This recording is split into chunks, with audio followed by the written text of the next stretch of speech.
Olá, pessoal, sejam bem-vindos ao meu canal. Meu nome é Aníbal Azevedo e eu estou aqui então agora para finalizar a releitura do curso de modelagem e simulação. Se você não assistiu todos os nossos vídeos, eu vou fazer uma breve explicação aqui sobre esses conteúdos e como é que eles estão conectados também a esse vídeo. E se você não assistiu eles, não tem problema nenhum. Eu vou deixar alguns links aqui interessantes, já vou comentar, mas também você não precisa ter assistido eles para entender essa nossa uma das últimas aulas aqui do curso, tá? E a motivação aqui, vou colocar já na tela, né? É justamente 5 casos de aumento de eficiência em armazéns e fábricas via o uso, uso de simulação de sistemas, tá? Só que antes da gente entrar no assunto, eu vou colocar aqui para vocês um material que está totalmente livre e gratuito, tá? Esse aqui é, inclusive, o site do nosso curso que faz uma releitura do material que a gente já tinha antes na Univesp, que é a quarta universidade do estado de São Paulo, tá? Que é uma universidade pública, gratuita, e oferece todo o material dela livre, gratuito, em formato EAD, colocando os vídeos também no YouTube, mas você pode, através dessa página, acessar o material antigo. Esse aqui é um material novo que eu vou deixar na descrição do vídeo, também está totalmente livre e gratuito, tá? No qual eu faço uma releitura de todo o conteúdo que eu já tinha gravado lá para a Univesp, só que nessa releitura eu ponho Python, eu ponho inteligência artificial, tem várias coisas legais, bacanas. Enfim, se você achar interessante esse conteúdo, considere se inscrever no canal, curtir, compartilhar, comentar, que isso ajuda na divulgação e ajuda outras pessoas também, tá? Enfim. E aqui, pessoal, tem só um detalhamento desse link que está na descrição do vídeo, tá? Do conteúdo que faz justamente essa releitura. E essa releitura não é uma coisa chata, a gente procura dar uma perspectiva atual, uma perspectiva, enfim, de contexto, interessante de aplicação, né?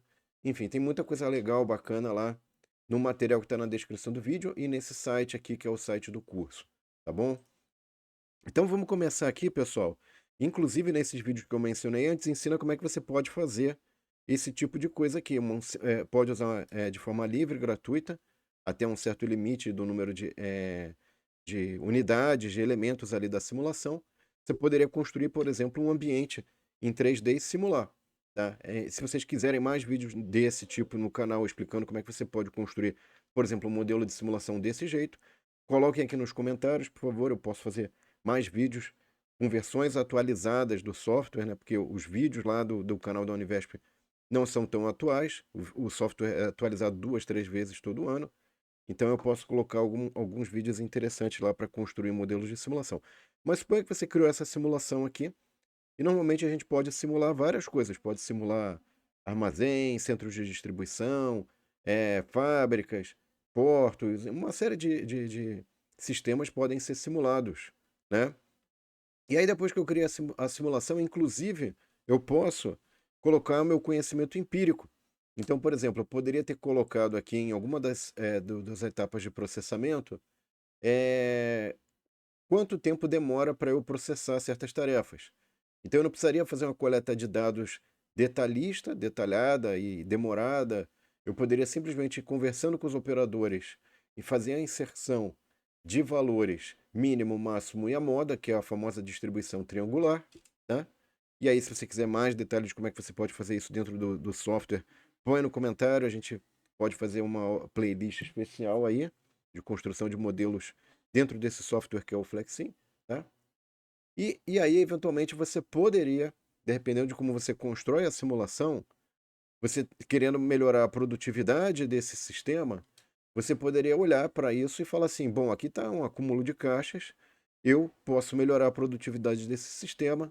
Se o gargalo está ali, então é o seguinte: eu vou contratar mais funcionários aqui e vou ver o que acontece. Veja, nesse caso, a simulação, eu posso testar cenários e ao usar diferentes cenários, eu posso testar hipóteses, posso testar melhorias antes de implementá-las de fato, evitando assim custos tremendos, certo? E aí, eventualmente, eu fiz a inserção ali tinha um operador só, contratei mais um, mas não deu certo, eu ainda continuo tendo fila, tá? Então, eventualmente, eu posso tomar decisões baseadas em dados. E é claro, eu tenho que ter feito toda uma etapa de validação da simulação, enfim. Tem uma série de procedimentos para garantir que o que está sendo feito no computador vai ser fidedigno a cenários futuros, tá? Muito bem. E aí o que acontece será que o problema de fato é o operador ali? Ou, enfim, a gente vê, inclusive, colocando um operador adicional, que um operador adicional fica ocioso, né? Tá sempre parado. E, eventualmente, o que que eu deveria ter feito desde o início? Uma estratégia, né, para enxergar melhor o que a gente chama de gargalos. Veja o seguinte, algumas pessoas têm dificuldade de entender o que seria a gargalo, né? Imagina a garrafa. Então, o que que impede o maior fluxo de água de forma propositada de uma garrafa? É o gargalo, é o ponto de estrangulamento, né? Porque assim eu consigo controlar melhor o fluxo de água que sai da garrafa, né? Se fosse um copo, você não controla fluxo nenhum, sai tudo que está ali de maneira muito mais, enfim, forte e de uma vez só. Mas numa garrafa eu consigo ter esse controle. Aqui no caso, o gargalo ele vem para entender que é um ponto de estrangulamento que eu gostaria de ter modificado, de ter alterado, de ter alargado aquele ponto de estrangulamento.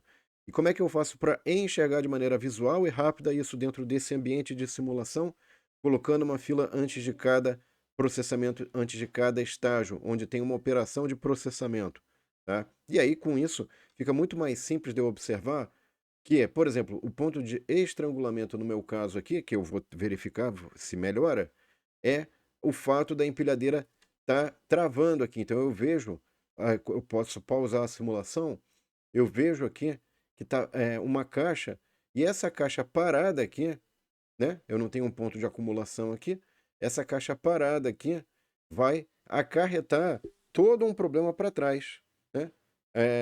Do meu ponto onde está de fato o gargalo. E aí, como aqui é o único lugar visível, parece que ali é o gargalo, mas de fato não é.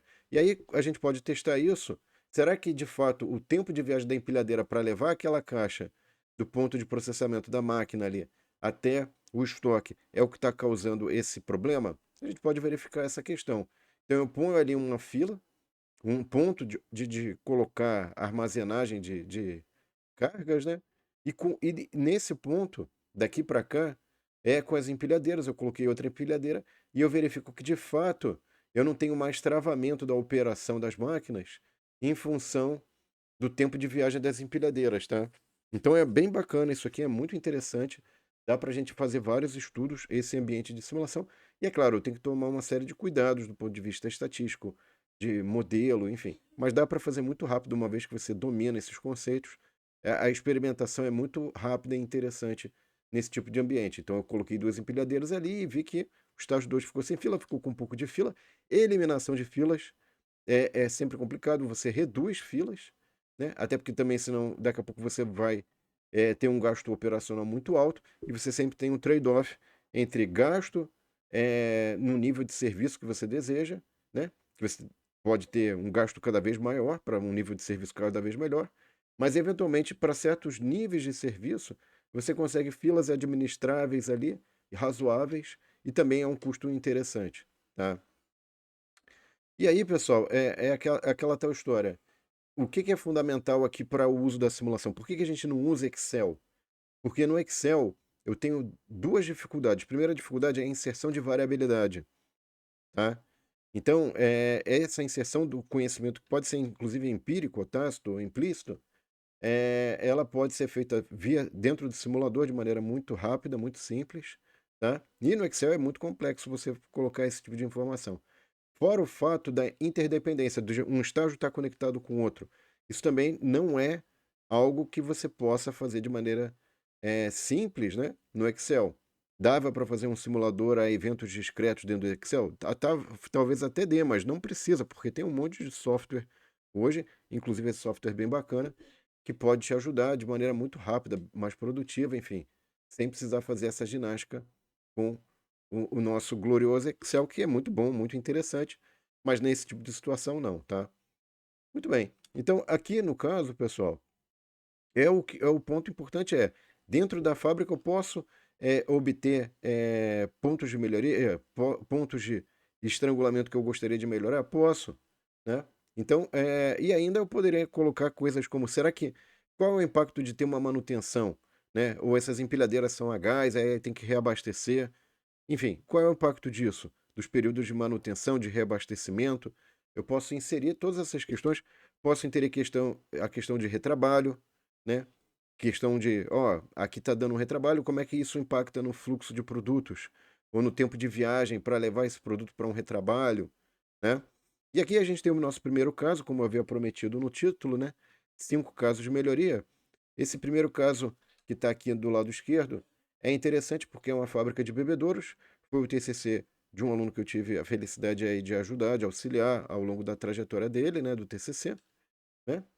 E aqui também tem um segundo caso que era de um rotor, de um outro TCC de um aluno, tá?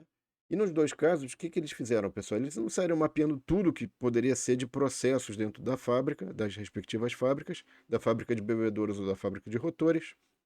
Eles fizeram um primeiro mapeamento, e aí esse primeiro mapeamento aqui teve por base as macroetapas, e esse aqui ele teve uma análise que ele fez de quais eram os produtos que eram responsáveis por maiores parcelas do faturamento da empresa. Então você pode fazer modelos bastante efetivos sem necessariamente mapear todos os produtos, as famílias de produtos, enfim. Então aqui também teve uma estratégia de agregação por macroetapas e aqui por seleção de produtos que são mais impactantes no faturamento da empresa, tá? Outra coisa interessante são os cenários de ganhos que você pode traçar. Então, quando você faz uso da simulação, não é só a questão de você entender a lógica de funcionamento. É importante para você levar para o seu gestor como é que aquela ferramenta, essa ferramenta aqui no caso, pode oferecer melhorias, oportunidades de melhorias. Então, aqui você pode testar diferentes usos de recursos, como eu mostrei agora há pouco, onde eles vão ser alocados, de que jeito eles vão ser alocados, qual vai ser o ganho, né? Você pode testar se é empilhadeira, se é um equipamento automático, se é um AGV, se é um operador, se é dois operadores, enfim. Ou então a questão de testar diferentes tipos de fluxo ou impacto de fluxo, dependendo do layout que você escolhe, tá? Então, no primeiro TCC, que era numa fábrica de bebedouros, teve essa questão, né? Aqui, e nos dois TCCs teve essa questão do fluxo layout, tá? Mas enfim, o layout sempre é uma coisa que pode causar um impacto realmente significativo, né? No ganho de produtividade. Então, no primeiro TCC, inclusive, que era da fábrica de bebedouros, isso aqui era o cenário que estava antes da aplicação da, da, da, da ferramenta de simulação. E aí foi detectado um congestionamento, né? Que é mais ou menos o que essa ferramenta aqui, esse desenho, usa o tal do diagrama de espaguete, que é uma forma de você tentar enxergar, ao invés de usar a simulação, uma foto estática de como é que está a movimentação, né? Quanto que você está movimentando, e movimentação é perda, que você não está produzindo nada ao estar se movimentando. Inclusive, um dos 8 desperdícios do pensamento enxuto, né? E se vocês quiserem um vídeo sobre pensamento enxuto, eu posso fazer, mas deixe os comentários aí. E aqui tem, então, essa questão da movimentação. Tinha um congestionamento, inclusive esse congestionamento causava um retrabalho, porque havia colisões de placas de metal, e enfim. E aí, fazendo certas alterações nas etapas de processamento, com aquele diagrama de etapas, de macroetapas que eram necessárias, você então teve essa resolução, não só um fluxo mais limpo, mais efetivo, como também a eliminação do retrabalho, tá? E aqui a gente tem a questão do deslocamento, que foi reduzido nesse segundo TCC, nesse segundo estudo de caso, que foi detectado que para aquele rotor havia oportunidade de melhoria, e aí foi feita uma alteração que houve uma redução significativa aí, em torno de 81% do deslocamento. Tá? Então, tudo isso é importante, pessoal, porque aí, com isso você consegue ter ferramentas efetivas de melhoria, enfim, ganhos significativos e interessantes. E sempre é necessário fazer novos estudos, porque a dinâmica, os produtos, o layout, as necessidades, as demandas estão sempre sendo alteradas. Então pode ser que eu tenha uma flutuação de demanda sazonal e pode ser que aquele fluxo que antes era eficiente para aquele layout que era bacana, deixa de ser. Então é sempre importante essa questão da melhoria contínua. Tá? Aqui nós temos então o caso do estudo que foi feito também para um centro de distribuição. E a questão aqui era o número de empilhadeiras, número de recursos a serem utilizados e como eles seriam alocados para as tarefas. E aí a gente fez também um estudo que tinha a questão da imposição de restrições. Uma delas era a questão de restrição de precedência de tarefas, eu tinha que fazer certas tarefas primeiro para habilitar outras, ou ainda eu tinha a questão de máximo de empilhadeiras por área, ou ainda tinha a questão do tempo de deslocamento, né, que eu eventualmente era o setup a pagar, novamente o problema de deslocamento aparecendo aí, mas era a transição entre áreas, tempo de viagem entre áreas, que eu estou rodando e não estou fazendo nada, né? É um desperdício. Mas enfim. Então tudo isso foi considerado e a gente aplicou diferentes regras para alocação de tarefas para um certo número de empilhadeiras e testava várias configurações. E às vezes conseguia até mesmo fazer não só a alocação mais eficiente, como eliminar recursos ou a necessidade de recursos, né? Enfim, então aqui mostra algumas regras que a gente desenvolveu em conjunto ali num centro de distribuição, tá? E aqui, por exemplo, eu conseguia terminar com um número menor de máquinas, todas as tarefas, e conseguia ter máquinas livres antes, né? Eventualmente conseguindo fazer mais tarefas assim, tá? Então a gente testava diferentes regras dependendo aí do tipo do perfil, digamos assim, da regra que eu aplicava para operar essas empilhadeiras, eu conseguia ter uma eficiência muito mais interessante, até porque determinados tipos de empilhadeiras, as empilhadeiras eram de tipos diferentes, eram mais eficientes para certas tarefas, tá? Ok. E aí o que acontece, pessoal, que é uma coisa interessante, é que eu consigo então fazer um comparativo entre essas diferentes regras e usando os mesmos recursos, eu conseguia ter ganhos interessantes, né? Então você veja, o mesmo número de empilhadeiras, só que dependendo da alocação que eu faço, eu posso ter ganhos de produtividade mais interessantes, tá? E aqui uma outra coisa, um outro estudo de caso, já é o quarto estudo de caso aqui, que a gente tinha essa questão disso aqui é um centro de distribuição. E aqui é justamente o ponto que vai aí 50% dos custos operacionais normalmente num centro de distribuição, que é a área de montagem de pedidos, né? O picking, uma separação de pedidos, enfim. E aí você tem que montar os pedidos ali para mandar para os clientes, tá? E o que foi estudado era essa maravilhosa adaptação aqui de uma empilhadeira, que é o layer picker, que é como se fosse, já viu aquela maquininha de pegar bichinhos?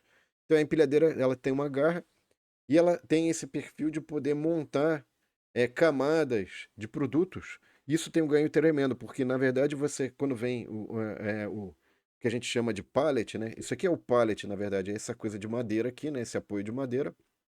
E aí vem as camadas de produtos. Então é comumente dito na indústria que o pallet de produtos, ou seja, você subentende que todas as várias camadas que são montadas em cima desse pedaço de madeira constituem constituído tudo de produto, de um único produto. E você quer combinar pallets diferentes, né? Digamos assim, pilhas de produtos diferentes para mandar o pedido para o cliente. E aqui tem mais ou menos essa noção, né? Aqui você tem uma pilha de um produto só, e aqui você tem justamente o layer picker fazendo essa montagem com diferentes tipos de produtos que seria o pedido do cliente. Tá? E ele vai mixando essa coisa toda aqui, é muito bacana, muito interessante. Até porque fazer isso manualmente tem problemas ergonômicos, enfim, segurança, etc. Tá? E realmente, isso aqui seriam os pallets fechados que vêm de fábrica, né? Eles vêm envelopados e tudo. Enfim, para garantir, inclusive, não só a questão de segurança, mas também a questão dos próprios produtos estarem bem contidos e não ter nenhum tipo de desperdício ou quebra de material, tá? Muito bem. E aqui, então, pessoal, foi feita dentro do FlexSim, né? Um comparativo, uma simulação que fazia o comparativo, que era a operação como era, com dois operadores ali, e a questão da empilhadeira, tá? E aí, obviamente, esse layer pick, essa empilhadeira adaptada teve um ganho de produtividade interessante, tá? Inclusive, dentro desse problema tem um problema, um subproblema, que é o problema de definir como é que você vai, por onde você vai passar para montar os produtos ou a rota que você tem que fazer, né? Isso daí é um outro subproblema dentro desse problema, que é também interessante. E eventualmente você pode expandir isso, pessoal, para algo mais complexo, mais completo, que é você colocar as áreas aqui onde você tem que ir buscar o produto, tá? Normalmente não é assim, você tem o abastecimento da área de picking e ali já é suficiente, mas eventualmente se você não tivesse esse abastecimento de maneira adequada, dependendo do layout que você faz, a sua produtividade pode cair. Então, nessa simulação, justamente, a gente foi testando ali como é que ficaria a questão da produtividade, enfim. Então, isso pode ter alterações, né? E isso é claro, quem vende o equipamento para você não vai saber o seu layout, a sua lógica de operação, e então é necessário o uso de simulação para você entender melhor se aquilo de fato vai dar ganho de produtividade ou não, tá? E é claro, para poder usar simulação, pessoal, como eu já havia mencionado, você tem uma série de etapas antes de você chegar, ou depois que você chegar na simulação, e poder fazer um veredito adequado sobre o ganho que você vai ter em termos de movimentação, de número de funcionários, enfim, que vai desde a coleta de dados, análise de dados, inserção desses dados e construção da simulação, e esses dados podem ser, inclusive, o fluxo de processos ou os processos que você tem. Depois você tem, depois da simulação, você tem que tomar uma série de cuidados estatísticos, inclusive fazer análise e usando aí testes de hipóteses, enfim. Várias outras etapas são importantes e tudo isso está comentado lá naqueles vídeos, naquele material primeiro que eu mostrei lá no início do vídeo, tá? E aqui, pessoal, mas são 5 casos, você só falou 4. Pois é, o quinto caso ainda está em andamento. E a ideia aqui, pessoal, é que a gente tem uma página que tem várias páginas de cursos, está na descrição do vídeo, vários cursos, totalmente livre, gratuitos, vídeos no YouTube, PDF, material, um monte de coisa, tá? E aí a gente está finalizando esse curso de simulação, esse é um dos vídeos, inclusive, que está ajudando a finalizar esse curso. E a ideia aqui, pessoal, é que a gente está combinando diferentes conteúdos de vários outros cursos, tá? E não só isso, a gente também está aproveitando a expertise de outros TCCs que já foram feitos, inclusive ano passado e esse, né? Que usa a questão de reinforcement learning, aprendizado por reforço, né? Usando AGVs, enfim. Então a gente está procurando trazer aí o que tem de mais moderno, mais interessante, como primeira proposta para os alunos desenvolverem dentro da disciplina, não como TCC. E é claro que aí entra uma coisa um pouco mais simples, né? Não dá tempo de fazer algo muito sofisticado, porque eles estão aprendendo os conteúdos da disciplina também, né? E aqui tem a página, inclusive, pessoal, da Flexim, tá? Que é muito útil, muito interessante. Tem a versão gratuita lá, mas não adianta. Claro, você pode baixar o software, começar a fazer seus primeiros modelos, e os vídeos explicam como é que constrói, mas também é importante ter a base estatística, a base para poder saber como é que você faz a validação de modelos e tudo, tá? A coleta de dados, enfim, isso tudo está no nosso curso. Aqui, inclusive, a gente também trabalha, tem o nosso programa que a gente participa, que é o programa de pós-graduação em engenharia de produção e manufatura. Já teve um processo seletivo esse ano para o segundo semestre, aqui está desatualizado, mas já teve para o segundo semestre. Quem quiser agora só o primeiro semestre de 2025, acho que vai abrir lá por setembro, outubro, por aí. Mas é legal você ir já conversando com pessoas, professores, se quiser desenvolver algum projeto, alguma coisa bacana, nesse sentido aí que eu estou descrevendo para vocês, tá? Enfim, eu vou deixando na descrição do vídeo também um link caso vocês tenham interesse. Aqui tem um apanhado, né, das disciplinas que vão ser oferecidas ao longo do segundo semestre de 2024. Isso muda um pouco para o primeiro semestre, então não vou ficar me atendo aqui, mas tem os links que eu vou deixar na descrição do vídeo para vocês poderem dar uma explorada caso tenham interesse, tá? E tem a modalidade também, caso você queira, tem aluno regular e especial. O aluno especial é uma modalidade interessante, porque em a pessoa tendo um projeto, ela pode ao mesmo tempo estar trabalhando e desenvolvendo, ou assistindo às aulas e desenvolvendo o projeto de pesquisa dela, montando, antes de entrar como regular. Então, o aluno especial é legal porque ele pode fazer uma disciplina por semestre, depois ele aproveita essas disciplinas quando quiser entrar como regular, entra como regular, termina as disciplinas e defende uma tese, inclusive pode ser um problema aplicado nos moldes do que eu coloquei antes, tá? E é isso, pessoal. Então, agradeço a atenção de vocês. Espero que tenha sido bacana, útil. Tá aqui o nosso canal no YouTube. Por favor, se vocês acharam esse conteúdo bacana, interessante, compartilhem, se inscrevam no canal. Tem aqui aquele site que eu havia mencionado com vários cursos livres, gratuitos, PDFs, vídeos no YouTube, um monte de coisa. Enfim, tudo para ajudar vocês aí, tá bom? Então é isso, pessoal. Um abraço, obrigado e próximos vídeos, mais coisas úteis e interessantes para vocês, pessoal, para ajudar vocês a alavancar a carreira de vocês, hein? Um abraço e até lá. Tchau.